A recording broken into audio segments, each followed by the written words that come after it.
akan mulai kajian kita pagi hari ini. Bismillahirrahmanirrahim. Assalamualaikum warahmatullahi wabarakatuh. Waalaikumsalam warahmatullahi wabarakatuh. Innal hamdalillah nahmaduhu wa nasta'inuhu wa nastaghfiruh wa na'udzu billahi min sururi anfusina wa min sayyiati a'malina. Man yahdihillahu fala mudilla lahu wa may yudlilhu fala hadiyalah. Asyhadu an la ilaha illallah wahdahu la syarikalah wa asyhadu anna Muhammadan abduhu wa rasuluh. Allahumma salli ala nabiyyina Muhammad wa ala alihi wa sahbihi ajmain, amma ba'du. Bapak Ibu sekalian yang dirahmati Allah Subhanahu wa taala, alhamdulillah kita panjatkan pujian dan syukur nikmat kehadirat Allah SWT atas berbagai karunia yang dilimpahkan kepada kita dan keluarga. Semoga Allah tetap memeliharakannya dan semoga pula menambahkannya di hari-hari mendatang. Amin ya rabbal alamin. Amin. Bapak Ibu sekalian, mohon izin untuk berbagi di layar terkait dengan materi yang akan kita kaji pada kajian kali ini. Assalamualaikum Bapak. Waalaikumsalam.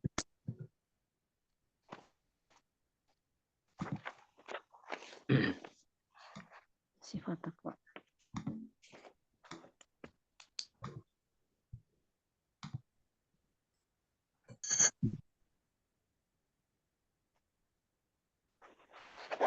Ramadan upaya meningkatkan kinerja ketakwaan untuk meraih keberuntungan dunia akhirat.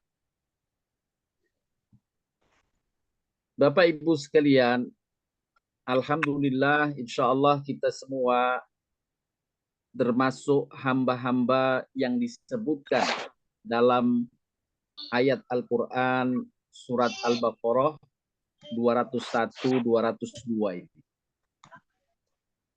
Yaitu Allah Subhanahu wa taala menyebutkan ada di antara hamba-hambanya yang harapan dalam kehidupannya memperoleh kebahagiaan dan kesuksesan dunia akhirat sekaligus. Ada orang yang ingin mendambakan akhiratnya sukses, tapi dia nggak mau minta dunianya. Ada sebaliknya yang ingin dunianya sukses, nggak peduli terhadap akhiratnya. Allah Subhanahu wa taala menjelaskan dalam surat Al-Baqarah, Allah berfirman, a'udzubillahi minasyaitonirrajim, wa minhum man yaqulu rabbana atina fid dunya hasanah wa fil akhirati hasanah wa qina adzabannar. Ulaika lahum nasibum mimma kasabu wallahu sari'ul hisab. Dan di antara manusia, yakni hamba-hamba Allah itu, ada orang yang berdoa. Berdoa artinya berpengharapan, bercita-cita.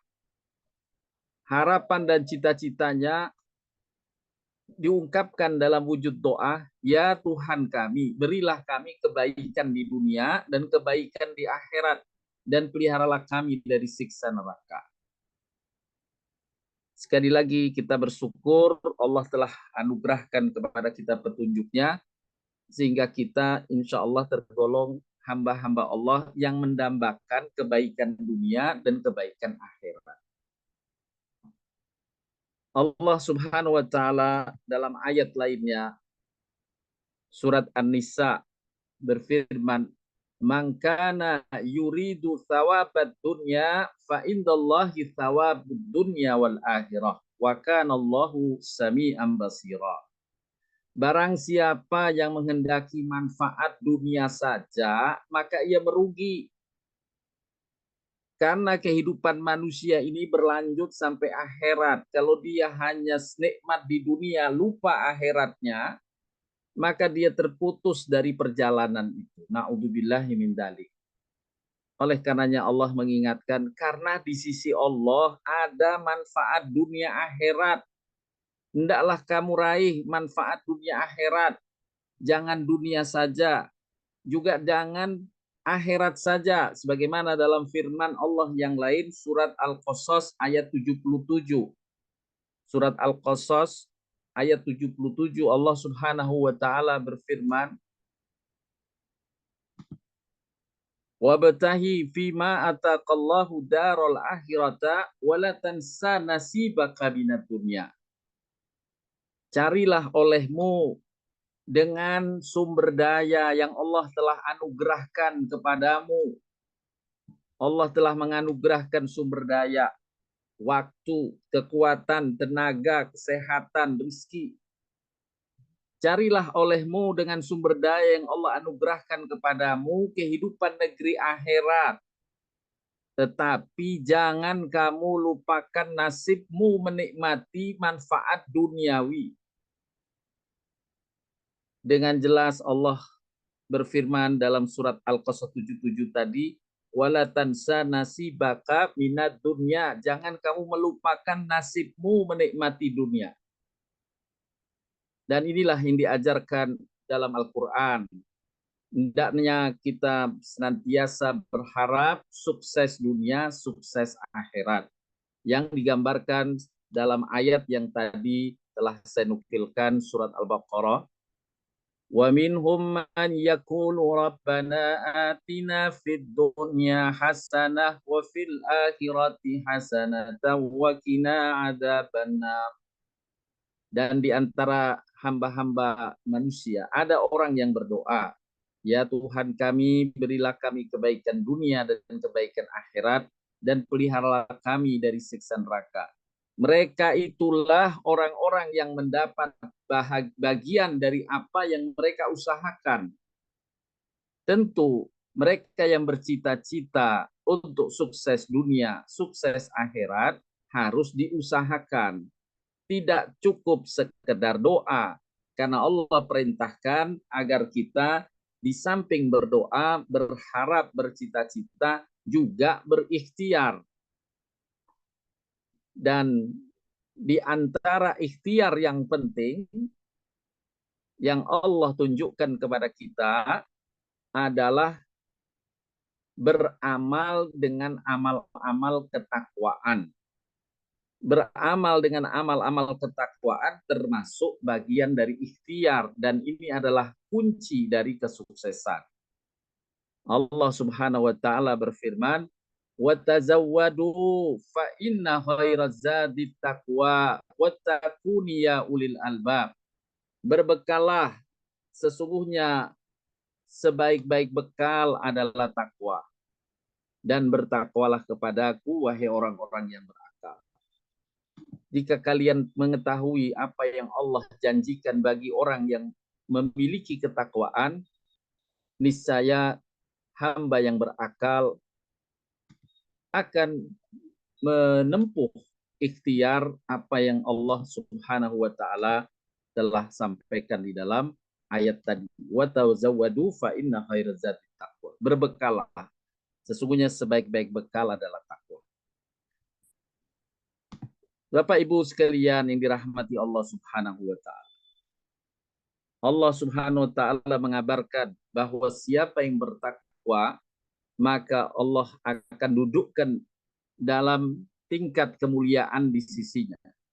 Inna akramakum indallahi atqakum. Semakin tinggi ketakwaan, makin tinggi derajatnya di sisi Allah Subhanahu wa taala. Kemudian Allah jaminkan pula dengan ketakwaan sebagaimana firman-Nya dalam surat Yunus. Allah berfirman, a'udzubillahi minasyaitonir rajim, ala inna awliya Allahi la khaufun 'alaihim wa lahum yahzanun alladzina amanu wa kanu yattaqun.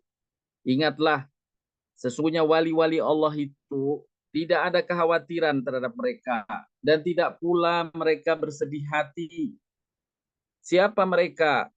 Mereka adalah orang yang beriman dan mereka selalu bertakwa. Bagi mereka berita gembira dalam kehidupan dunia dan dalam kehidupan akhirat. Dunianya sukses dan akhiratnya pun insya Allah sukses. Ini jaminan Allah bagi hamba yang bertakwa. Lanjutan ayatnya, tidak ada perubahan bagi janji-janji Allah yang demikian itu kemenangan yang besar. Keberuntungan yang besar, sukses dunia, sukses akhirat. Inilah di antara bekal yang diperintahkan kita dan Allah jelaskan ini kunci kesuksesan sesuai dengan apa yang kita harapkan, dunia sukses, akhirat sukses. Bahagia dunia, bahagia akhirat. Mendapatkan kebaikan karunia di dunia dan kebaikan atau karunia di akhirat. Kuncinya adalah takwa. Bapak Ibu sekalian yang dirahmati Allah Subhanahu wa taala. Dalam ayat yang lain Allah menjanjikan wa may yattaqillaha yaj'al lahu makhraja wa yarzuqhu min haitsu la yahtasib wa may yatawakkal 'ala Allah fa huwa hasbuh. Al-ayah. Barang siapa bertakwa kepada Allah, niscaya dia akan mengadakan baginya jalan keluar dan memberi rizki dari arah yang tidak disangka-sangkanya. Barang siapa bertawakal kepada Allah, niscaya Allah akan mencukupkan keperluannya. Sesungguhnya Allah melaksanakan urusan yang dikehendakinya. Jika Allah berkehendak tinggal berkata kun, maka jadilah apa yang dikehendakinya. Sesungguhnya Allah telah mengadakan ketentuan bagi tiap-tiap sesuatu. Allah yang menentukannya.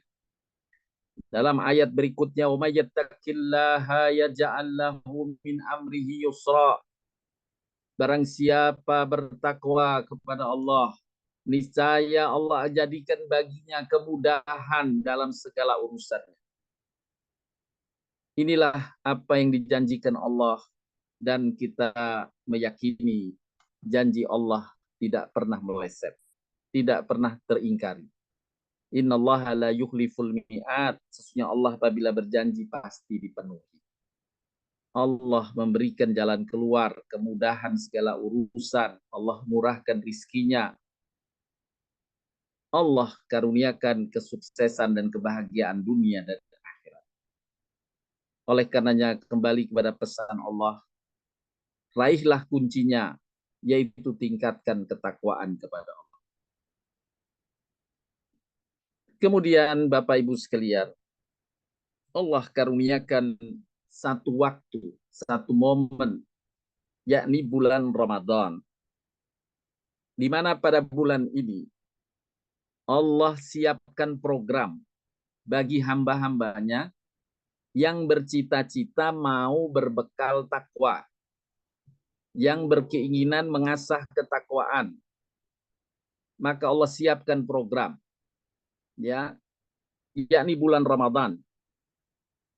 Allah berfirman, "Syahrul Ramadan alladzi unzila fihi al-Qur'an hudan lin-nasi wa bayyinatin minal huda wal furqan." Bulan Ramadan, bulan di dalamnya diturunkan Al-Qur'an sebagai petunjuk bagi manusia dan penjelasan mengenai petunjuk itu dan pembeda antara hak dan yang batil. Karena itu barang siapa di antara kamu hadir di negeri tempat tinggalnya di bulan itu, yakni tidak dalam keadaan safar, maka hendaklah ia berpuasa pada bulan itu. Dan puasa adalah salah satu program utama untuk meningkatkan ketakwaan kepada Allah Subhanahu wa taala. Untuk mengasah dan berbekal takwa, modal atau program utamanya di bulan Ramadan yang Allah telah siapkan adalah berpuasa. Dan berpuasa bukan sekedar mencegah diri kita dari makan dan minum, tapi sebagaimana dalam kajian pekan yang lalu atau 2 pekan yang lalu telah saya sampaikan, bahwa program di bulan Ramadan selain puasa telah disiapkan oleh Allah dan Rasul Sallallahu Alaihi Wasallam, paket programnya yang kesemuanya menyentuh hati, menyentuh pikiran, menyentuh amal, agar kita mengasah amal-amal ketakwaan kita. Bukan sekedar menghindari makan dan minum, tapi bagaimana kita berbuat baik pada sesama. Ya, sebagaimana Imam Syafi'i saya nukilkan kemarin, dia berkata, aku berharap kemarin mendapatkan pahala 100 orang berpuasa. Maka muridnya bertanya, wahai imam, bagaimana mungkin kemarin sehari engkau mendapatkan pahala 100 orang berpuasa? Kemudian Imam Syafi'i menjelaskan, kemarin aku puasa untuk diriku, sore harinya aku menyiapkan buka untuk 99 orang yang berpuasa. Bukankah baginda Nabi SAW telah bersabda, siapa yang berbagi buka dengan orang yang berpuasa, maka ia mendapatkan pahala orang berpuasa itu, dan pahala orang yang berpuasa tidak berkurang sedikit pun.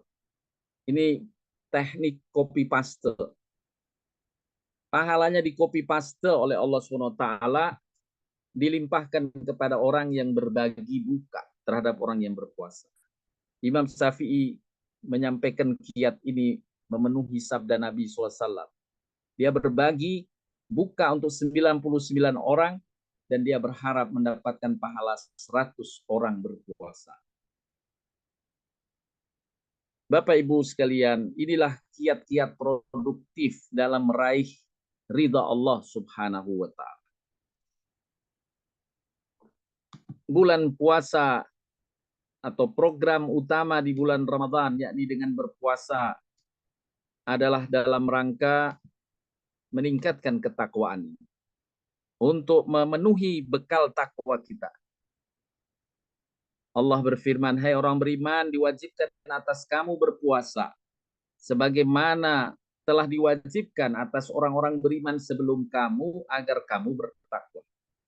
Sehingga kita berharap dengan kita memasuki bulan Ramadan dan mengamalkan paket program yang Allah dan Rasul-Nya telah siapkan untuk kita, dan kita jalani semuanya insya Allah dengan semangat, dengan kesungguhan hati dan niat ikhlas, maka nilai-nilai ketakwaan ini diharapkan dapat kita perbaharui, kita asah, kita segarkan lagi.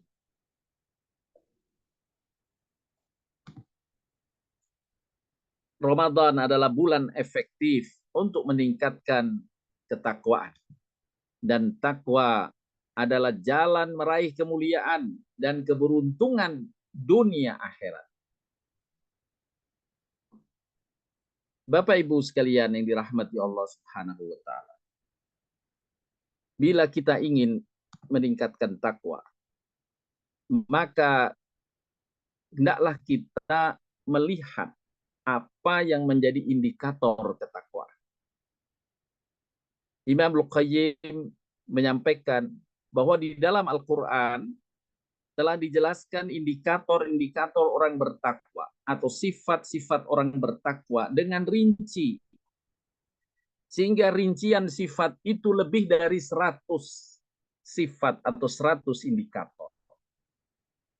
Tentu bila mayoritas dari 100 indikator itu kita miliki, maka ketakwaan tentu lebih baik. Ketakwaan tentu lebih meningkat. Indikator-indikator ini hendaklah dijadikan evaluasi di bulan suci Ramadan. Apakah kita telah memenuhinya atau belum sempurna?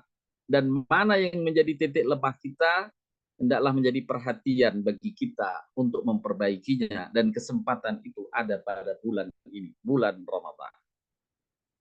Kita akan periksa Bapak Ibu indikator-indikator ketakwaan yang telah dijelaskan dengan rinci di dalam Al-Quran.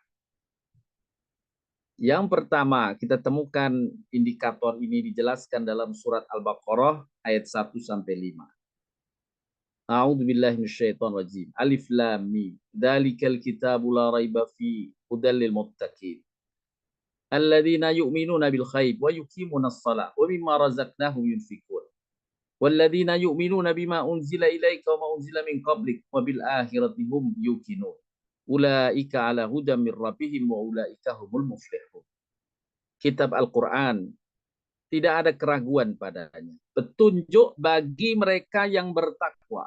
Lalu Allah merincikan siapa yang bertakwa. Mereka yang bertakwa adalah mereka yang beriman kepada yang gaib. Beriman pada yang gaib. Yang mendirikan salat, menafkahkan sebagian rizki yang kami anugerahkan kepada mereka. Beriman kepada Al-Quran yang diturunkan kepadamu, kepada Nabi. Beriman pula kepada kitab-kitab yang telah diturunkan sebelummu, yakni kitab Taurat, Zabur, dan Injil. Serta mereka yakin akan adanya kehidupan akhirat. Mereka itulah yang mendapat petunjuk dari Tuhan mereka dan merekalah orang-orang yang beruntung. Allah menjelaskan indikator orang bertakwa di sini beriman. Yang pertama beriman pada yang lain. Di bulan Ramadan, Bapak Ibu sekalian, mungkin kita sedang di rumah sendirian. Siang hari dalam keadaan lapar dan haus. Di rumah tersedia minuman, tersedia makanan. Tidak ada seorang pun di rumah kecuali kita sendiri. Kalau kita makan dan minum gak ada yang tahu. Tapi alhamdulillah, walau makanan tersedia, minuman tersedia, bila kita niat puasa, kita tidak melanggar larangan puasa dari makan dan minum itu. Kita bisa bertahan walaupun lapar, walaupun haus. Tetap kita menunggu waktu maghrib. Juga nggak ada di antara kita yang sengaja sore hari menyetel radio Makassar yang di Jakarta. Tidak ada yang menyetel radio Makassar supaya lebih cepat 1 jam berbuka. Tetap bersabar, dia nunggu azan di sekitar. Baru ia berbuka.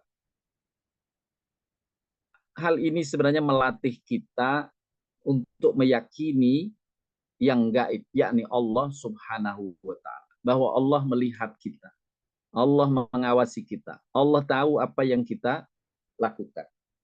Sehingga kita nggak tega untuk makan di saat kita puasa, walau tidak ada manusia di sekitar, tidak ada orang lain di sekitar. Inilah melatih diri untuk beriman kepada yang gaib.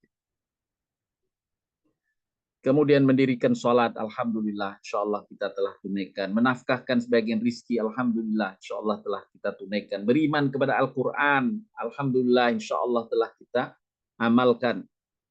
Dan beriman pada hari akhir. Mereka itulah yang telah mendapat petunjuk dari Allah. Alhamdulillah, semoga kita termasuk hamba-hamba yang memenuhi indikator-indikator ini dan menjadikan kita diakui oleh Allah menjadi hamba yang bertakwa. Kemudian Bapak Ibu, indikator yang lainnya. Allah firmankan dalam surat Al-Baqarah 177. Laisal birra an tuwallu wujuhakum qibala al-masyriqi wal maghrib, walakinnal birra man amana billahi wal yawmil akhir. wal malaikati wal kitabi wan nabiyyin wa atal mala ala hubbi dawil qurba wal yatama wal masakin wa ibnas sabili was sa'ilina wa fir riqab wa aqamus shalah wa ataz zakat. Al-ayah. Terjemahan dari ayat ini surat Al-Baqarah 177.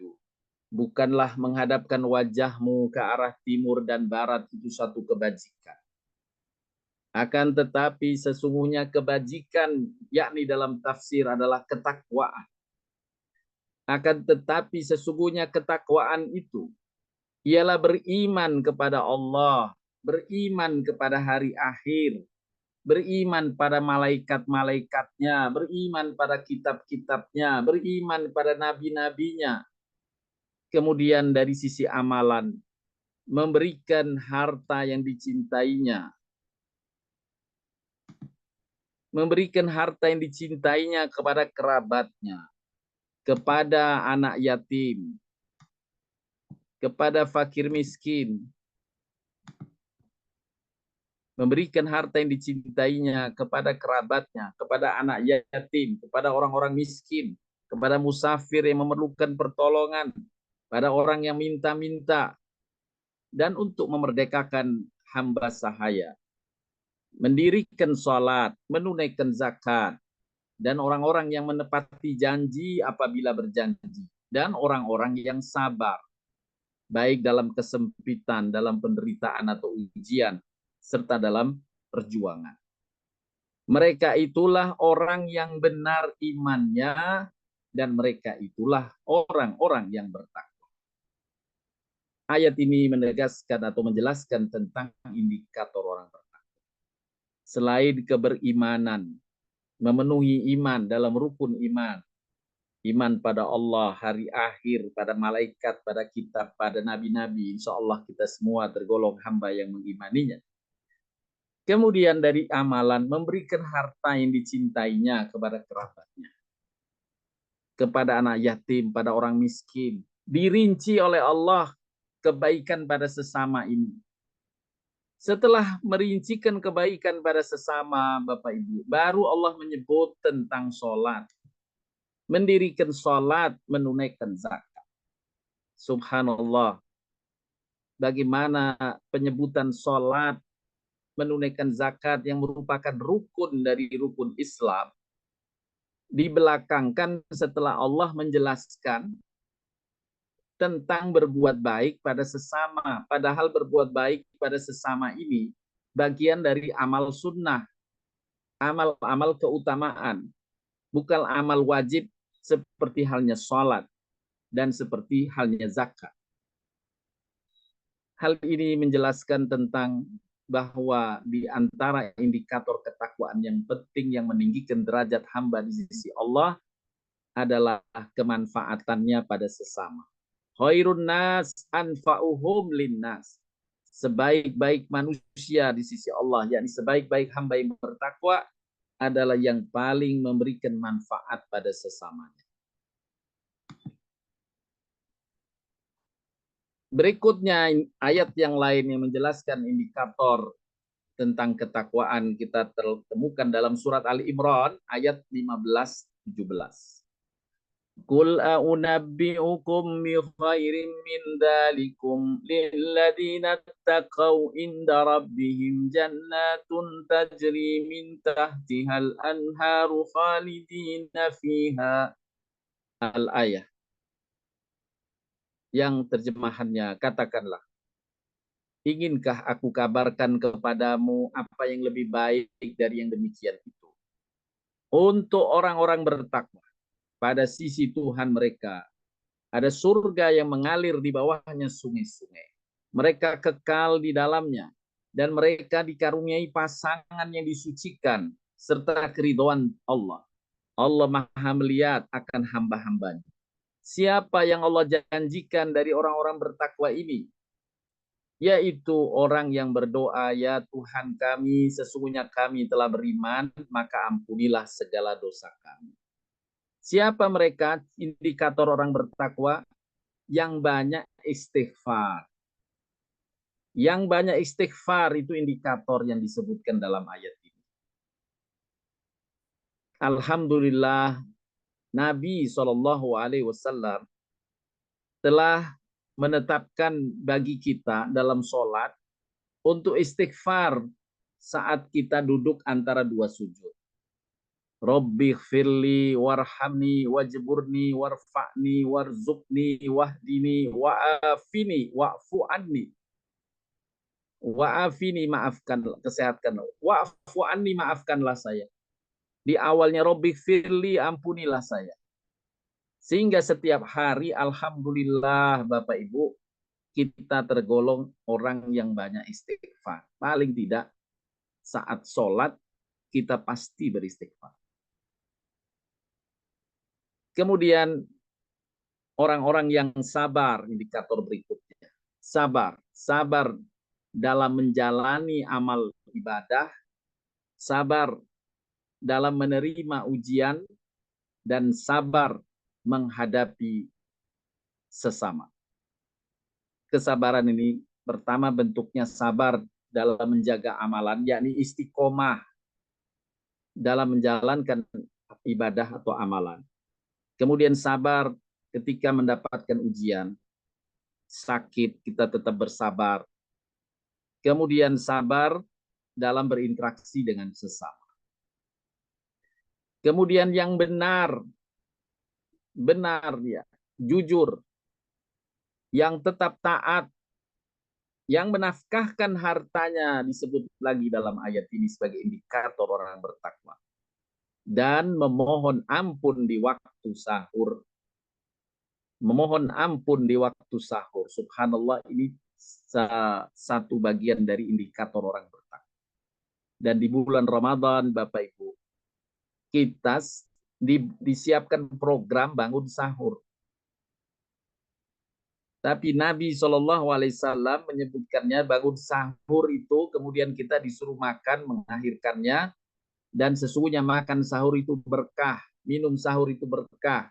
Jika engkau berpuasa, hendaklah kamu bangun, walau kamu hanya bangun untuk minum satu teguk air saja. Sesungguhnya seteguk air yang diminum di waktu sahur, Allah akan berkah.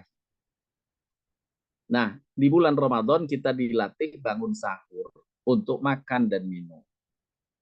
Dan di situ Allah sisipkan salah satu indikator ketakwaan yang meraih pahala besar adalah sebagaimana dalam ayat ini, memohon ampun di waktu sahur.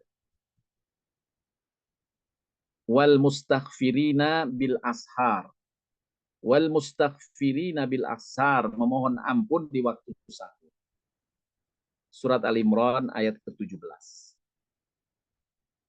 Jadi tanpa sadar kita kalau sahur, setelah makan, selesai makan, kita menunggu waktu subuh, hendaklah kita amalkan salah satu indikator ketakwaan ini, yakni beristighfar. Astaghfirullahaladzim wa atubu ilaih. Astaghfirullahaladzim wa atubu ilaih. Astaghfirullahaladzim wa atubu ilaih. Memohon ampun di waktu sahur. Kemudian kita temukan lagi indikator orang bertakwa yang dijelaskan dalam Al-Quran, tercantum dalam surat Al-Imran 133-135. Wasari'u ila maghfiratin min rabbikum wa jannatin arduhas samawati wal ardu iddat lil muttaqin. Alladzina yunfikuna fis sarra'i wad dharra'i wal kadhimina al ghaidha wal afina 'anil nas. Wallahu yuhibbul muhsinin. Al-ayah. Terjemahannya, dan bersegeralah kamu kepada ampunan dari Tuhanmu dan kepada surga yang luasnya seluas langit dan bumi, yang disediakan untuk orang-orang bertakwa, yaitu orang-orang yang menafkahkan hartanya di waktu lapang maupun sempit. Menafkahkan harta baik di waktu dia lapang maupun dalam keadaan dia sendiri dalam kesulitan. Ini indikator yang disebutkan dalam surat Al-Imran tentang orang bertakwa. Kemudian disebutkan, dan orang-orang yang menahan amarahnya, sanggup menahan marah. Ini indikator orang bertakwa. Dan orang-orang yang berbuat maaf, orang-orang yang memaafkan kesalahan orang. Allah menyukai orang yang berbuat kebajikan. Dan juga orang-orang yang apabila mengerjakan perbuatan dosa atau menganiaya diri mereka sendiri, mereka ingat akan Allah lalu mohon ampun terhadap dosa-dosa mereka. Dari ayat ini, khususnya surat Al-Imran 134, Bapak Ibu, dijelaskan oleh para ulama bahwa orang bertakwa bukan orang yang tanpa dosa, yang tanpa salah. Orang bertakwa bukan orang yang bebas dari salah. Yang bebas dari salah hanyalah para rasul yang memang dijaga oleh Allah dengan sifat kemaksuman. Para rasul memiliki salah satu sifatnya maksum, terjaga. Allah kawal dengan malaikat agar si rasul ini tidak berbuat salah. Nabi SAW memiliki sifat ini. Tapi hamba-hamba yang lain selain rasul tidak terbebas dari salah. Oleh karenanya Allah mensifati orang bertakwa bukan orang yang bebas dari salah, Tapi Allah mensifatinya orang-orang yang apabila mengerjakan perbuatan dosa, yakni berbuat salah, mereka kemudian ingat dengan Allah, lalu mohon ampun terhadap kesalahan dan dosa mereka. Nah, inilah sifat atau indikator orang bertakwa yang disebutkan dalam surat Al-Imran. Di sini juga disebut Bapak Ibu bagaimana kaitan indikator takwa ini dengan interaksi pada sesama. Selain disebut menafkahkan diulang kembali dalam ayat ini, menahan marah dan memaafkan kesalahan orang. Ini adalah dalam hal interaksi dengan sesama. Kemudian Bapak Ibu sekalian, kita temukan dalam surat An-Nisa ayat 36 38. Wa abudullaha wa la tusyriku bihi syai'a wa bil walidaini ihsana wa bidil qurba wal yatama wal masakin wal jari dil qurba wal jaril junubi was sahibi bil jambi wa ibnis sabili wa ma malakat aymanukum innallaha la yuhibbu man kana mukhtalan fakhura. Al-ayah. Sembahlah Allah dan jangan kamu mempersekutukannya dengan sesuatu pun. Ini indikator orang bertakwa, mentauhidkan Allah, mengesahkan Allah, tidak menyekutukan Allah. Dia tidak berlaku syirik, dia hanya menjaga tauhid, mengesahkan Allah. Tidak ada Tuhan lain kecuali Allah. Qul huwallahu ahad, Allahus samad, lam yalid walam yulad, walam yakul lahu kufuwan ahad. Itulah ikrar orang-orang bertakwa. Kemudian Bapak Ibu, setelah Allah menyebutkan sifat orang bertakwa ini tidak menyekutukan Allah, Allah perintahkan berbuat baik kepada kedua ibu bapak. Berbuat baiklah kepada ibu bapak. Berbuat baiklah kepada kerabat, kepada anak yatim, pada orang-orang miskin, pada tetangga yang dekat, pada tetangga yang jauh, kepada teman sejawat, ibnu sabil, hamba sahayamu. Sesungguhnya Allah tidak menyukai orang yang sombong dan membangga-banggakan diri, yaitu orang-orang yang kikir dan menyuruh orang lain berbuat kikir, menyembunyikan karunia Allah yang telah diberikannya kepada mereka. Dan kami telah menyediakan untuk orang kafir siksa yang menghinakan, dan juga orang-orang yang menafkahkan harta mereka karena riya pada manusia, dan orang-orang yang tidak beriman pada Allah dan hari kemudian. Bapak Ibu sekalian, dalam rangkaian ayat ini, bagaimana Allah merincikan kita diminta berbuat baik kepada ibu bapak, karib kerabat, anak yatim, orang miskin, tetangga dekat, tetangga jauh, teman-teman sejawat, ibnu sabil, hamba sahaya. Dirinci oleh Allah Subhanahu wa taala kebaikan pada sesama. Dan ini bagian dari indikator orang bertakwa. Menyembah Allah dan tidak menyekutukannya dengan sesuatu, berbuat baik kepada orang-orang yang telah disebutkan tadi, dan tidak sombong dalam berinteraksi dengan sesama. Kemudian dalam surat Ar-Ra'du, Allah Subhanahu wa taala juga menjelaskan sifat atau indikator orang bertakwa. Di mana terjemahannya saya nukilkan. Adakah orang yang mengetahui bahwa apa yang diturunkan kepadamu dari Tuhan itu benar, sama dengan orang yang buta? Hanya orang-orang berakal saja yang dapat mengambil pelajaran, yaitu orang-orang yang memenuhi janji Allah dan tidak merusak perjanjian. Dan orang-orang yang menghubungkan apa-apa yang Allah perintahkan supaya dihubungkan, yakni bersilaturahim. Dan mereka takut pada Tuhannya dan takut pada hisab yang buruk. Orang-orang yang sabar karena mencari ridho Tuhannya, mendirikan sholat, menafkahkan sebagian rizki yang kami berikan pada mereka, baik secara sembunyi atau terang-terangan, serta menolak kejahatan dengan kebaikan. Menolak kejahatan dengan kebaikan. Orang-orang itulah yang mendapat tempat kesudahan yang baik. Dari ayat ini memenuhi janji Allah tidak merusak perjanjian. Kita berjanji iyyaka na'budu wa iyyaka nasta'in. Hanya padamu ya Allah aku beribadah. Dan hanya padamu ya Allah aku mohon pertolongan. Ikrar itu diucapkan setiap hari. Setiap kita baca Fatihah kita berikrar dalam sholat. Inilah janji yang paling utama terhadap Allah Subhanahu wa Ta'ala. Kita menjaga ketauhidan kepada Allah, tidak menyekutukannya dengan yang lain, dan hanya minta tolong kepada Allah, hanya doa kepada Allah. Tidak boleh kita berdoa kepada yang lain selain Allah. Hanya doa kepada Allah. Kemudian menyambung silaturahim, sabar karena mencari ridho Tuhannya, mendirikan sholat, menafkahkan sebagian rizki, dan menolak kejahatan dengan kebaikan. Ketika orang-orang di sekitar kita mungkin berbuat aniaya, berbuat jahat karena kejahilannya,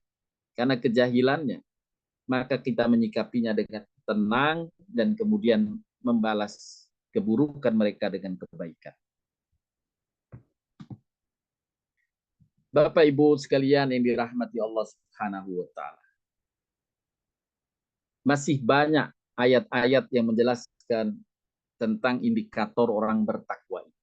Insya Allah kita akan bahas lebih lanjut pada kajian berikut. Tapi sebelumnya saya ingin nanti menyampaikan indikator orang bertakwa yang telah saya coba rangkumkan dalam satu bentuk kuesioner yang insya Allah saya bagikan nanti di grup.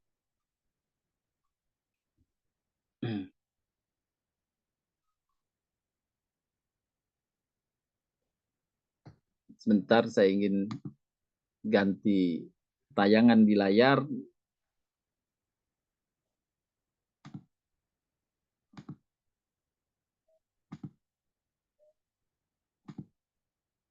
Nah, ini Bapak Ibu yang nanti boleh saya share.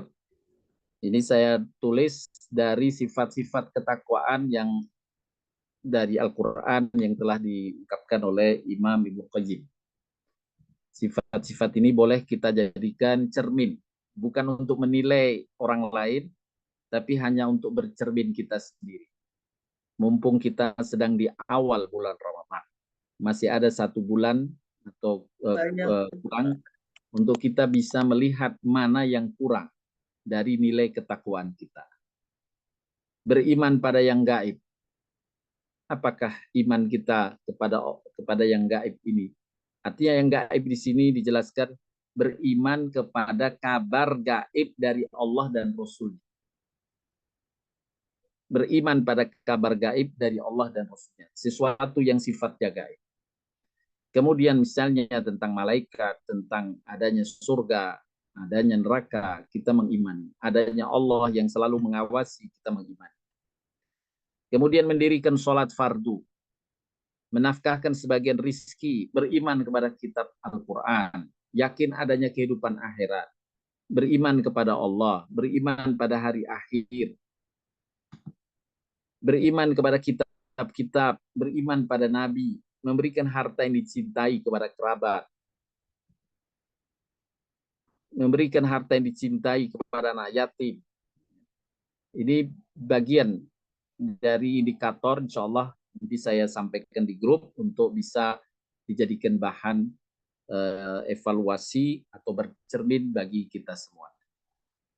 Bapak Ibu sekalian, demikian yang dapat disampaikan dalam kajian pagi hari ini berkaitan dengan indikator orang bertakwa yang telah dijelaskan di dalam Al-Quran untuk menjadi acuan kita bercermin dalam rangka meningkatkan bekal ketakwaan kita.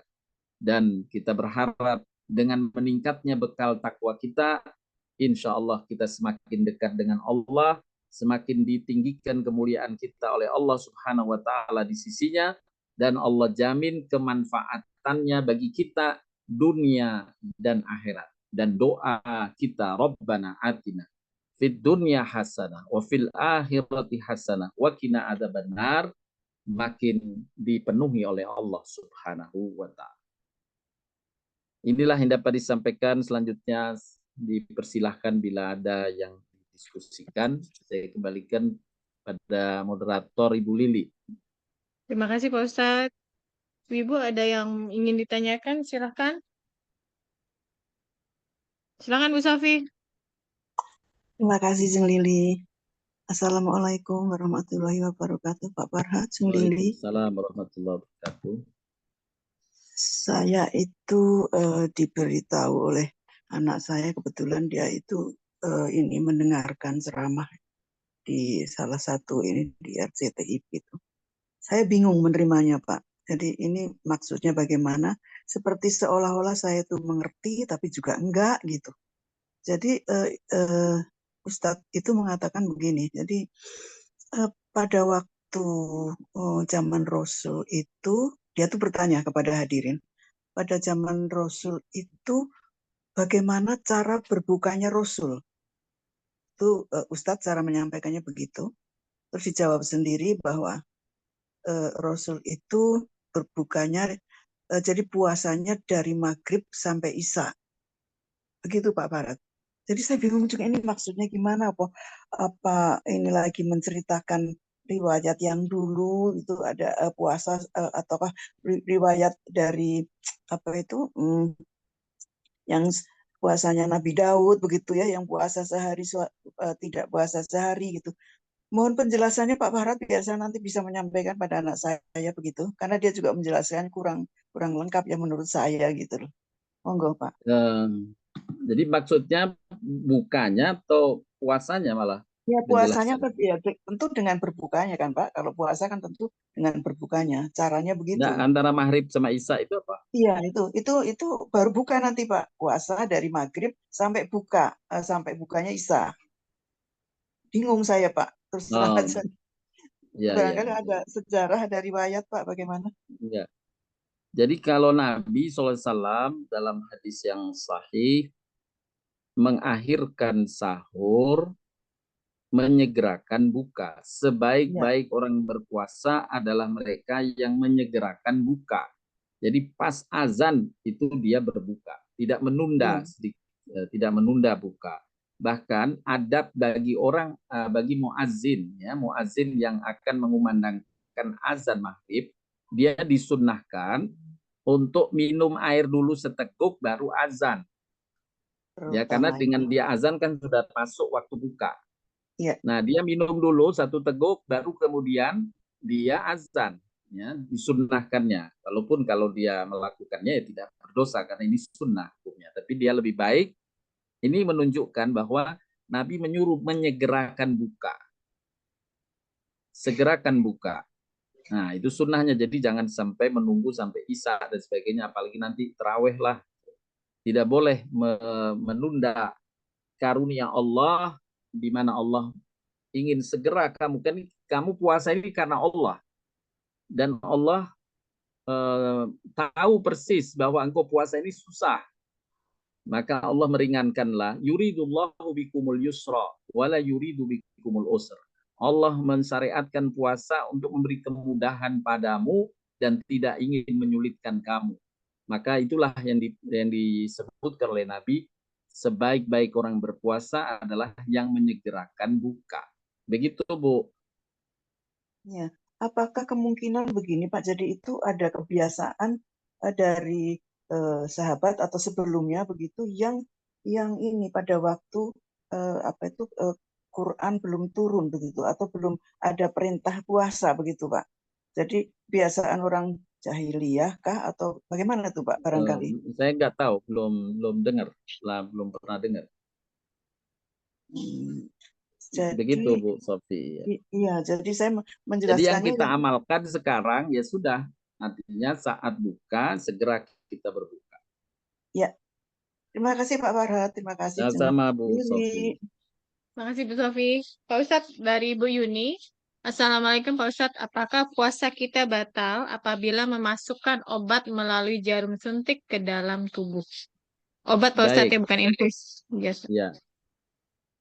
Eh, Berkaitan dengan memasukkan jarum suntik, ada fatwa di kalangan ulama, ya, dibedakan menjadi dua hal.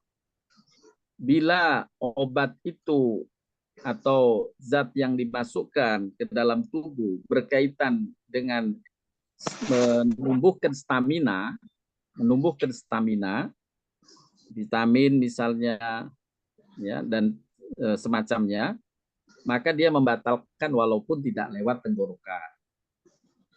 Tetapi bila hal itu bukan berkaitan dengan stamina, ya vitamin atau zat air atau apa, maka fatwa ulama membolehkan, tidak masalah. Begitu, jadi harus dilihat dari dua sisi itu. Apakah dia masuk kategori yang memberi kekuatan tubuh, ya, atau sifatnya cuma obat khusus saja, yang sifatnya tidak memberikan terkait dengan kekuatan tubuh atau stamina tubuh. Karena puasa ini tidak boleh didoping, gitu, tidak boleh didoping, ya, apa adanya saja. Nah, kalau dia sifatnya doping, maka dia membatalkan. Begitu, Bu Yuni. Bu Yuni, apakah sudah clear Bu Yuni? Assalamualaikum warahmatullahi wabarakatuh. Sudah Pak Ustadz, makasih Pak Ustadz. Oh iya, Terima kasih, Bu Yuni. Bu. Silakan Bu Sridati. Iya, Pak Farhad, seperti saya pernah menanyakan kepada Bapak Farhad untuk menyalurkan zakat mal. Apakah ada ketentuan, Pak? Saya dahulu sebelum mengetahui, saya menyalurkan kepada yang akan saya bantu, misalnya guru-guru dari sekolah saya beri zakat itu. Lalu selain itu yatim, yayasan yang membina yatim piatu dan sebagainya. Apakah ada ketentuan untuk menyalurkan zakat mal? Baik, Bu. Terima kasih, Bu Sri. Yang pertama jelas ada dalam surat At-Taubah ayat ke-60. Dalil berkaitan dengan kepada siapa sasaran zakat disalurkan.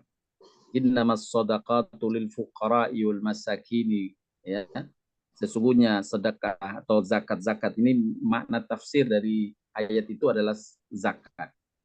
Zakat itu ada 8 asnaf. Ada 8 sasaran, ya, boleh dilihat nanti di dalam surat At-Taubah ayat ke-60. Nah, di dalam 8 sasaran tadi tidak disebut yatim, ya, tidak ada yatim. Padahal dalam ayat yang lain untuk berinfak itu ada yatim, tapi di dalam sasaran zakat tidak ada yatim. Nah, lalu bagaimana? Nah, kalau yatim ini memang masuk kategori fakir dan miskin, dia masuk sasaran zakat. Jadi sasaran zakatnya masuk dalam kategori fakir miskinnya, bukan karena keyatimannya. Nah, itu Bu Sri terkait dengan nanti saya mohon maaf kemarin mungkin tidak sempurna membaca atau menyampaikannya. Baik, jadi boleh kepada orang-orang yang sifatnya fakir, ya. Kalau fakir dan miskin, fakir itu orang yang dia mungkin bekerja, punya penghasilan, tapi tidak mencukupi. Sedangkan miskin itu sama sekali tidak punya penghasilan bahkan, ya. Itu kategori fakir miskin. Bagaimana untuk membantu orang yang terlilit hutang, Pak? Oh iya, al-gharimin bisa masuk kategori 8 sasaran itu, termasuk orang yang terlilit hutang. Bisa, tidak termasuk. Masuk. Oh, masuk. Iya, masuk. Boleh nanti dilihat di surat At-Taubah ayat 60. Baik, Pak. Terima kasih Bapak Farhad. Sama-sama Bu Sri, sehat selalu Bu Sri. Terima kasih Bu Sri. Untuk yang lain silakan. Belum ada Pak Ustadz? Kalau nggak ada saya deh. Oh, silakan Pak Arta. Silakan Pak Arta. Assalamualaikum Ustadz. Waalaikumsalam. Dan semua sahabat-sahabat yang ada di forum kajian hari ini. Semoga sehat semuanya kita. Sampai bisa melaksanakan Ramadan sampai selesai. Amin. Amin. Ustadz, saya mau tanya 2 hal. 3 ada 3. Kecuali kalau ada pertanyaan dari yang lainnya. Pertama Ustadz, itu zikir yang disampaikan, yang sering dilafazkan oleh kita, khususnya saat Ramadan ini, itu Allahumma innaka afun karim, tuhibbul afwa fa'fu anni. Iya. Sementara Ustadz tidak menyebutkan khususnya menjelang fajar, kita banyak-banyak beristighfar, astagfirullahaladzim, wa atubu ilaih. Itu antara maaf dengan ampun itu mana yang lebih utama sebenarnya Ustadz? Pertama, Baik. kemudian saya sebut boleh tiga-tiganya Ustadz. Satu-satu dulu, lupa nanti. Oh, oke, baik. Lupa Baik, nanti. Ustadz. Maklum puasa. Baik, antara Al-Ghafur dan Al-Afu, sifat Allah ya. Pemaaf dan pengampun. Kalau pemaaf itu ditafsirkan oleh Imam Ibnu Qayyim, maknanya kalau orang nanti di akhirat itu ada dua, dia membawa dosa, catatan dosanya itu kan dibuka. Kitab dosa itu dibaca oleh masing-masing orang yang menerima catatan amal. Dan semua memori ingatan dia saat di dunia itu dimunculkan lagi. Ya, kita baru memahami itu di zaman teknologi yang maju sekarang. Ya, dulu kita bagaimana itu bisa ingat ya. Ya. Tapi sekarang kan sudah kelihatan ada file memori di komputer itu berapa tahun pun masih bisa diungkap kembali. Nah, itu memori yang dialami oleh manusia setiap orang itu detail akan tahu, akan melihat. Ya, setiap orang di pada mahsyar ketika melihat catatan, dia membuka catatan itu udah nggak akan membohongkan, nggak ada protes karena semuanya dia ingat, memorinya ingat, catatannya lengkap. Kemudian tapi dia melihat ingatan dia melakukan amalan ini, melakukan dosa ini, melakukan satu jenis dosa, tapi kok nggak tercantum. Apakah lupa ini malaikat? Apakah lupa Allah? Ternyata tidak. Jadi ada dosa yang Allah sudah maafkan. Al-afu. Dimaafkan itu bahkan diingat saja sama Allah udah enggak. Ya, tidak diingat. Sedangkan pengampunan itu tercatat di situ. Dosa X, tapi Allah sudah mengampuninya. Nah, kita sudah lega dapat pengampunan dari Allah Subhanahu wa taala. Jadi al-afu itu lebih tinggi memang dari al-ghafur. Yaitu seandainya kita saja dengan seseorang atau bergaul. Ada orang yang dulu pernah kita berbuat salah padanya. Mungkin sudah puluhan tahun ketemu sama kita. Kita udah nggak enak gitu kan, pernah salah. Tapi orang yang kita ketemu itu nggak nyebut satu pun. Udah biasa akrab saja. Sampai kita pisah dengannya, kita nggak disebut sebagai orang yang bersalah, padahal kita ingat dia orang yang pernah saya melakukan kesalahan besar padanya. Nggak diingat. Itu berarti orang ini al-afu. Sebagai contoh orang yang pemaaf. Tetapi kalau pengampunan itu ketemu oh kamu ya, yang dulu pernah ya kamu, maaf misalnya contoh saja, dulu kamu pernah kan ngambil duit saya waktu itu kan. Tapi sudahlah, itu saya sudah ampunkan, sudah saya ampunkan. Nah, tapi disebut kesalahannya itu. Ya. Walaupun sudah diampunkan, kita senang juga, tapi masih disebut kesalahan. Nah, ada dosa atau kesalahan yang tidak disebut oleh Allah Subhanahu wa taala karena sudah dimaafkan, dihapus sama Allah Subhanahu wa taala. Dosa itu.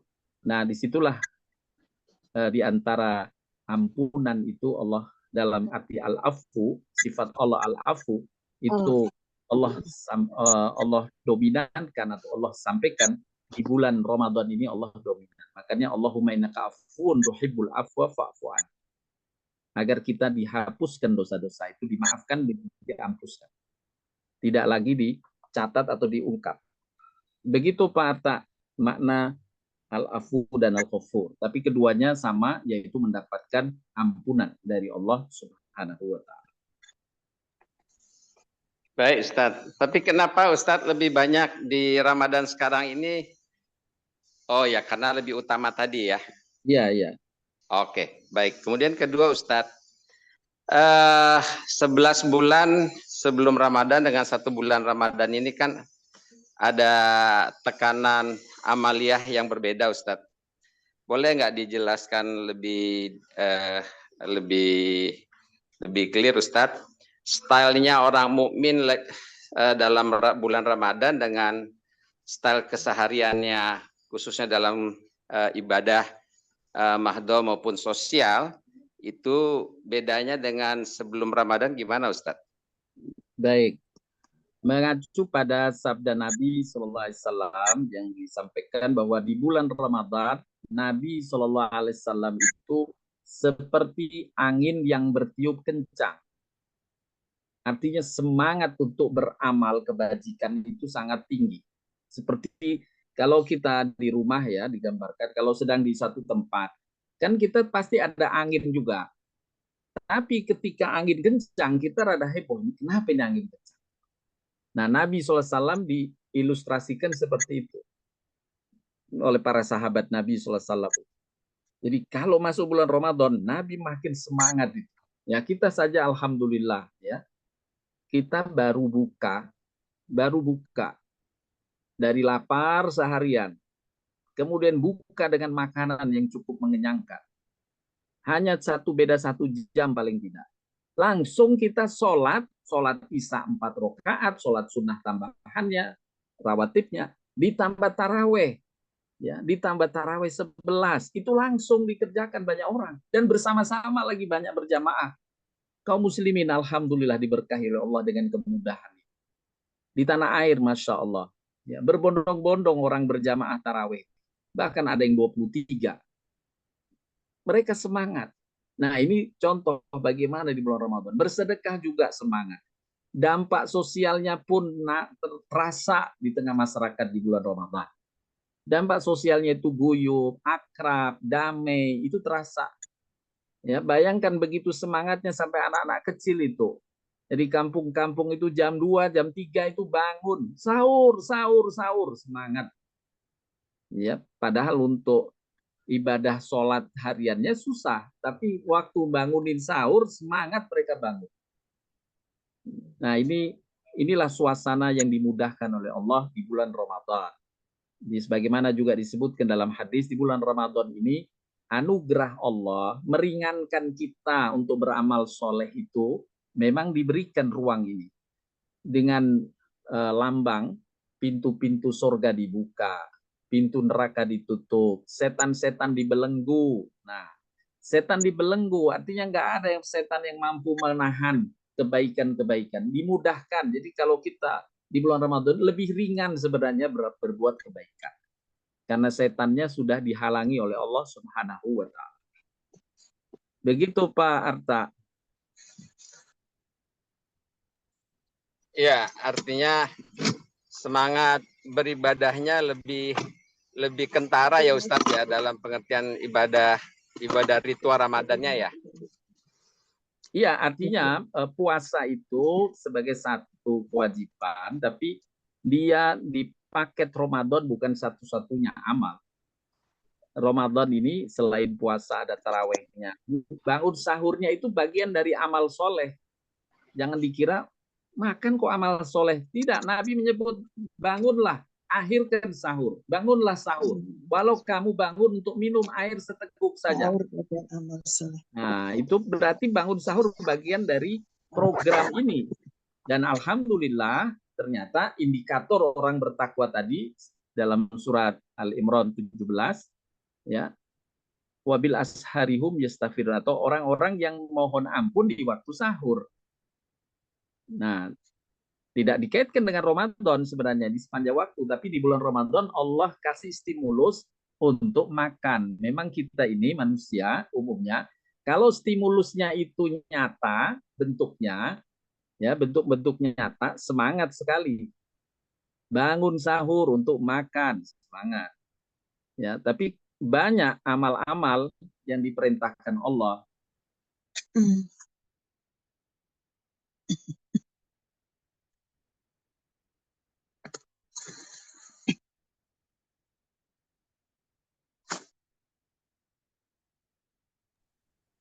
Halo?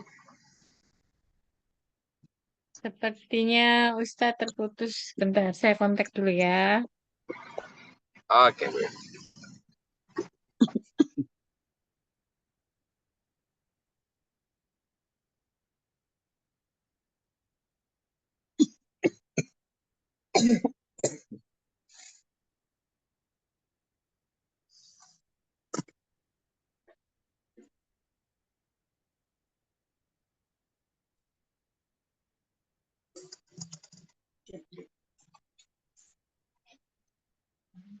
Kasih tanda yang ditanya.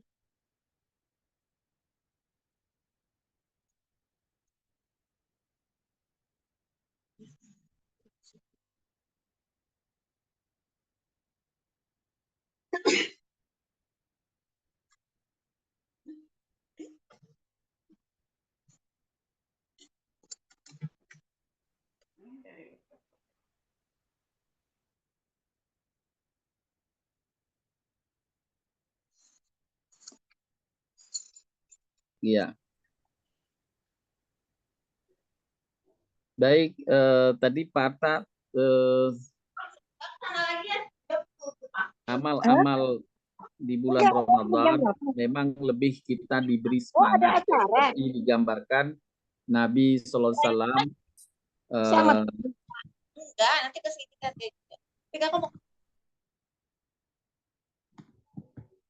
seperti angin yang berhembus kencang. Masuk bulan Ramadan seperti angin yang berhembus kencang. Begitu Pak Arta, mohon maaf tadi terputus. Ya, nonton Ustaz. Jadi memang dalam bentuk akhir daripada amalia Ramadan kita ini, yang parameter takwa tadi itu lebih wujud ya Ustadz ya, lebih muncul ya, lebih kelihatan dalam keseharian juga ya. Iya, harus. Nah, Pak, pernah kita bahas tentang muhsinin ya. Artinya orang-orang yang bukan saja sekedar muslim, bukan saja sekedar mukmin, tapi dia muhsin ya. Yakni muhsin ini dampak ketakwaannya, dampak amalan-amalan ketakwaannya itu terpancar baik untuk kemanfaatan diri, kemanfaatan keluarga, kemanfaatan lingkungan. Itulah kenapa Nabi ketika ditanya siapa orang yang paling dicintai Allah, maka Nabi menjawab orang yang paling banyak manfaatnya pada sesama. Nah, itu kaitannya harus berdampak. Itu yang penting dari nilai ketakwaan. Bukan soleh adalah satu yang baik, tapi lebih baik dari kesolehan adalah siddiqin. Ya, di dalam surat An-Nisa ayat 69. Yaitu harus berdampak bagi diri, keluarga, dan masyarakat. Begitu Pak Arta. Baik, Alhamdulillah. Makasih Ustadz. Kalau masih diperkenankan satu lagi. Enggak dulu Pak Arta. Ada banyak yang antri. Siap. Baik. Ya, makasih Pak Arta ya. Pak Ustadz, tadi ada pertanyaan tambahan dari Bu Ita mengenai infus. Kayak kemarin katanya teman beliau ada yang tiba-tiba lemas dan dibawa ke rumah sakit ternyata asma kumat. Selain dikasih uap dan diberikan infus, setelah itu tetap melanjutkan puasa. Gimana tuh Pak Ustadz? Kalau bentuk infusnya apa? Obat atau apa? Kalau obat misalnya untuk penurun tekanan itu tidak masalah. Atau naikkan tekanan, artinya hal-hal yang bersifat obat. Biasanya obatnya obat asma, Pak Farhad. Oh, ya nih Prof. Prof Harmadi yang sudah menjawab, ya sudah. Insyaallah sudah. Jadi kalau obat asma aminofilin. Jadi kalau memang puasa dikasih infus untuk doping memang nggak boleh ya. Iya, kalau obat doping ya. Untuk doping nggak boleh. Iya, kalau obat insya Allah masih boleh, fatwa MUI boleh. Ya. Ini Prof Harmadi ini profesor bukan dokter, ini. Profesor di UI nih, Masya Allah. Terima kasih Prof atas jawabannya. Silahkan yang lain. Ya, Pak Ustadz, dari Bu Ika, untuk pelaksanaan sholat tahajud di bulan Ramadan tetap bisa dilakukan terpisah dengan sholat tarawih ya Pak Ustadz? Baik, ya. Nah, di sini tadi menyambung pertanyaan Pak Arta tadi, bagaimana paket amalan di bulan Ramadan. Taraweh itu sebenarnya sholat qiyamul lail. Cuma oleh Allah dibuat program, diawalkan waktunya. Boleh dikerjakan lebih awal, jadi setelah Isya. Sehingga ternyata kita mayoritas kaum muslimin ya melaksanakannya tarawih itu 11 rakaat paling tidak itu. Dengan witirnya. Itu qiyamul lail. Di bulan Ramadan diajukan, itu keringanan dari Allah, memudahkan bagi kita untuk mengisi malam dengan sholat malam. Tetapi kemudian kalau kita bangun malam lagi, kemudian kita tahajud, diperkenankan. Ya, diperkenankan malam lagi, tapi yang tidak dibolehkan adalah witirnya hanya sekali. Witir hanya boleh sekali dalam semalam untuk pengganjilnya. Boleh dikerjakan sesudah taraweh, di awal waktu sebelum tidur, boleh ditunda sesudah tahajud kalau memang kuat atau punya sangkaan kuat akan sholat malam atau tahajud. Tapi bila kita berjamaah, saat taraweh, witirnya jangan ditinggal. Jangan dikatakan nanti aja witirnya, nanti sholat malam. Cukup witirnya ikut berjamaah, itu lebih utama daripada witir sendiri. Begitu Bu Lili tadi.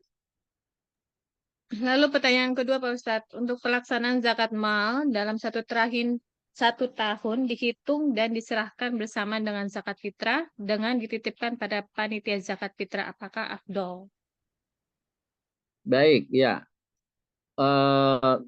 Bagaimana tadi, maaf pertanyaannya, persoalan titip ya? Halo Bu Lili?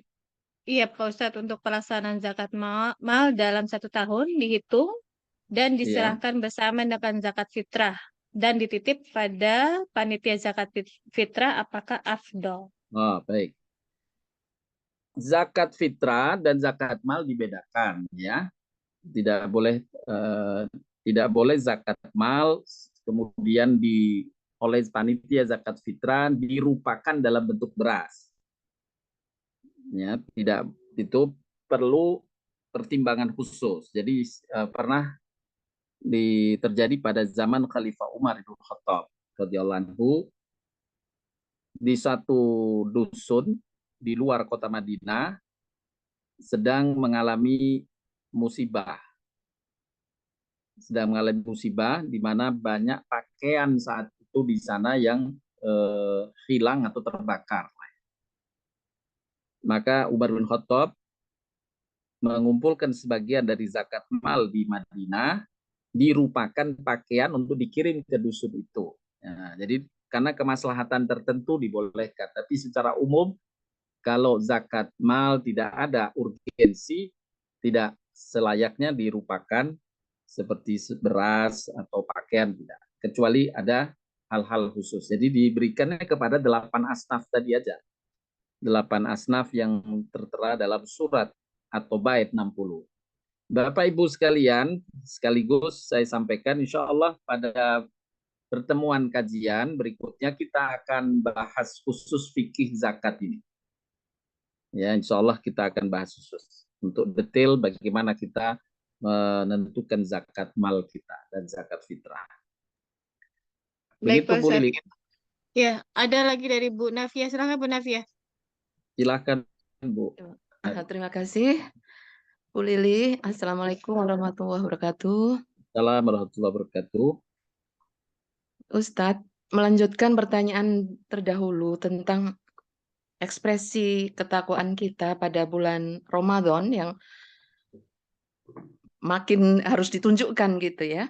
Nah, ingin saya tanyakan, apakah taraweh berjamaah di masjid itu juga merupakan anjuran untuk mengekspresikan kebahagiaan kita menyambut Ramadan, atau hanya sekedar sama dengan sholat jamaah lainnya, berjamaah lainnya?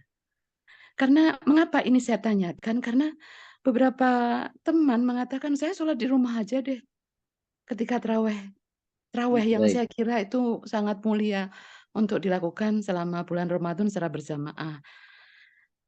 Saya melihat bahwa manfaat individu maupun komunitas muncul gitu ketika 1 tahun sekali ketemu sholat raweh. Itu yang pertama. Yang Baik, kedua, ya.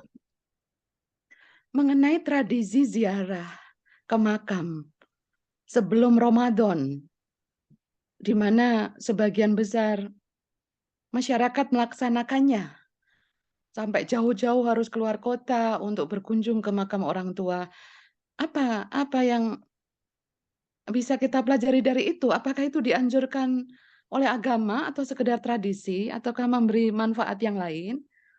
Demikian pula ziarah pada saat Idul Fitri. Mohon penjelasannya, Ustadz. Baik, Terima ya, kasih. terima kasih Bu Novia. Yang pertama, jadi benar bahwa di antara hikmah berjamaah ya adalah tadi mengakrabkan suasana, itu hikmah ya, bukan tujuan tapi hikmahnya. Mengakrabkan suasana, keakraban sosial dan sebagainya itu terwujud dengan hikmah di taraweh berjamaah di bulan Ramadan. Dan memang nah tadi telah saya sebutkan, kalau kita witir saja bersendirian dengan alasan witirnya nanti di tengah malam aja karena saya mau tahajud, itu saja fatwa ulama menganjurkan ikut witir dengan jamaah karena 27 kali lipat pahalanya. Ganjarannya kan dilipatkan 27 kali derajat. Nah, jadi ganjarannya besar. Nah, jadi kalau pilihannya, walaupun hukumnya tetap untuk taraweh, hukum asal berjamaahnya tetap sunnah saja, ya. Artinya hanya dapat bonus ganjaran besar pahalanya, tidak menggugurkan tarawehnya kalau dia sholat sendiri. Jadi dibolehkan sholat sendiri, boleh berjamaah, tapi jamaah tentu lebih afdol, lebih besar pahalanya. Nah, dalam konteks Nabi SAW, Nabi dalam konteks kenapa Nabi hanya berjamaah sampai hari ketiga, ya, hari ketiga Ramadan.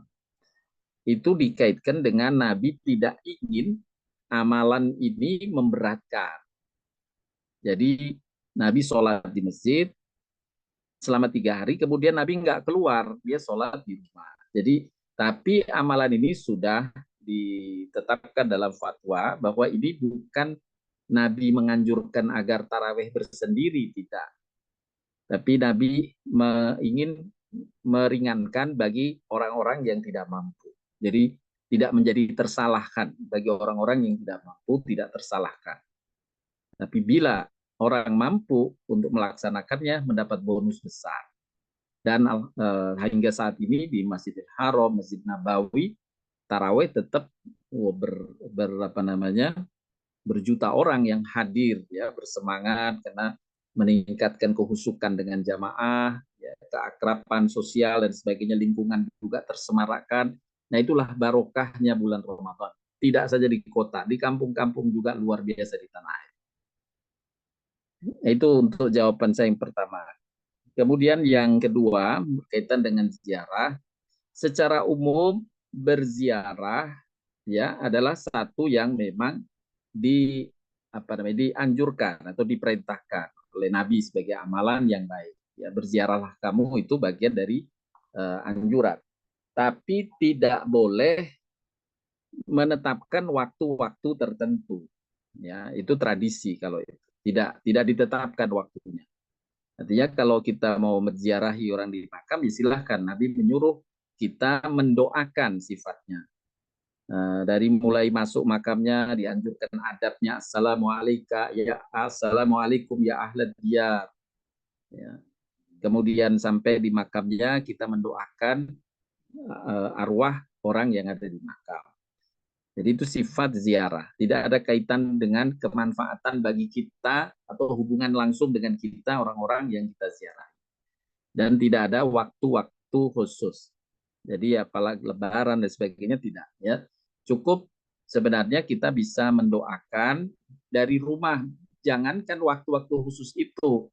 Doa untuk orang tua itu setiap hari, setiap ba'da sholat, hendaklah kita berdoa, Rabbana fir lana wali walidina warhamhuma kama rabbayana shaghira. Itu selalu kita panjatkan doa kepada orang-orang dekat yang dari orang-orang dekat kita yang sudah meninggal.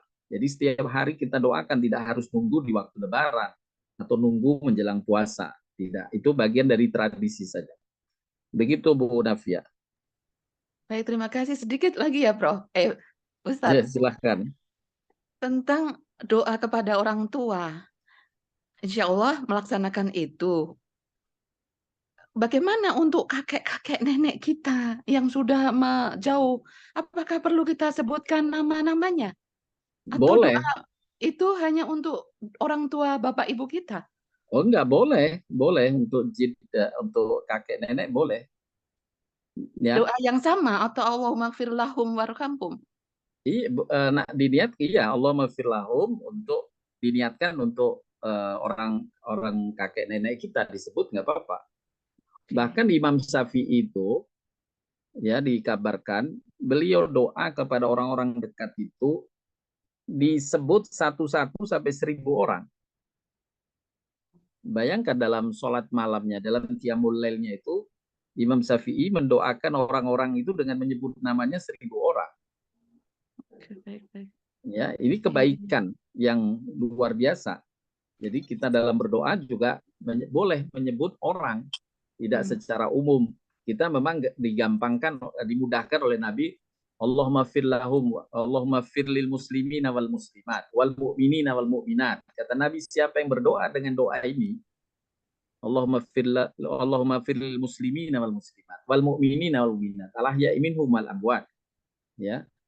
Ampunilah ya Allah orang muslim dan muslimat, mukmin dan mukminat, baik yang hidup maupun yang telah wafat. Berapa jumlahnya itu yang termasuk dalam doa ini, dalam rangkaian doa ini. Dan Nabi menyampaikan sesungguhnya yang berdoa seperti itu kepada kaum muslimin, dia mendapatkan ganjaran sebanyak orang muslim yang didoakan. Masya Allah. Ya, jadi jangan meringankan doa Allahumma firil muslimina wal muslimat wal mu'minina wal mu'minat al-ahya'i minhum wal amwat. Orang muslim di Sorong dapat manfaatnya. Orang muslim di Aceh dapat manfaatnya. Orang muslim di Pakistan, di India, di Afrika dapat manfaatnya. Karena semua kaum muslimin masuk dalam doa itu. Masya Allah. Baik. Terima kasih Begitu, Bu Nadia. Ustaz. Iya.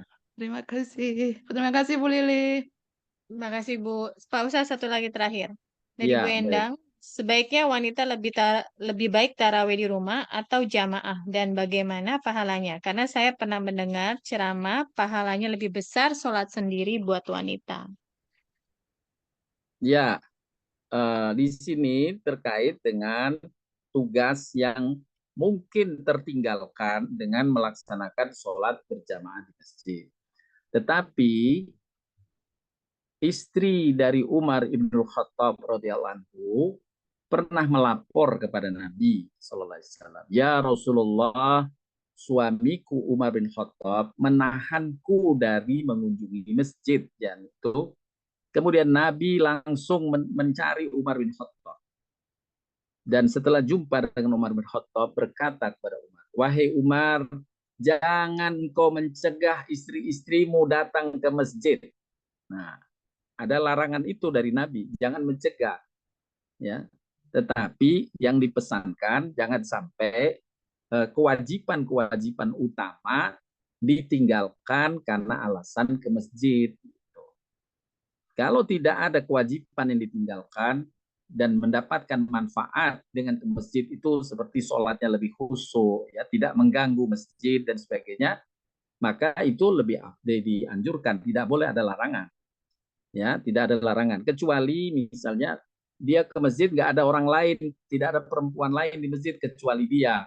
Nah, itu maka dia mencegah diri untuk datang ke masjid bila sendirian. Nah, Aisyah, ya, istri-istri Nabi juga ke masjid saat taraweh dan sebagainya. Karena Nabi tidak mencegahnya setelah kewajiban-kewajiban yang utama di rumah itu terselesaikan, terpenuhi.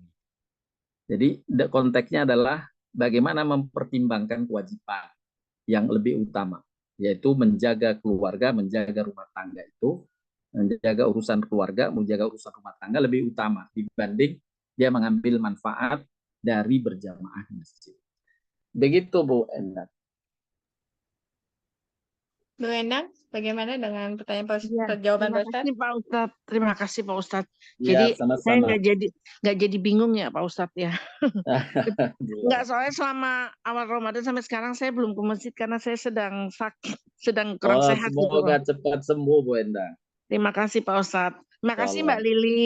Terima kasih Bu Assalamualaikum. Endang, semoga cepat sembuh. Ya, silakan Pak Ustadz, sudah selesai. Baik, Bapak Ibu sekalian, demikian yang bisa disampaikan dalam kajian hari ini. Semoga bermanfaat dan Allah limpahkan kebaikan bulan suci Ramadan kepada kita dan keluarga serta masyarakat di lingkungan kita. Amin ya rabbal alamin. Amin ya rabbal alamin. Saya cukupkan dengan kafarat majelis. Subhanakallahumma bihamdika asyhadu an la ilaha illa anta astaghfiruka wa atubu ilaik. Assalamualaikum warahmatullahi wabarakatuh.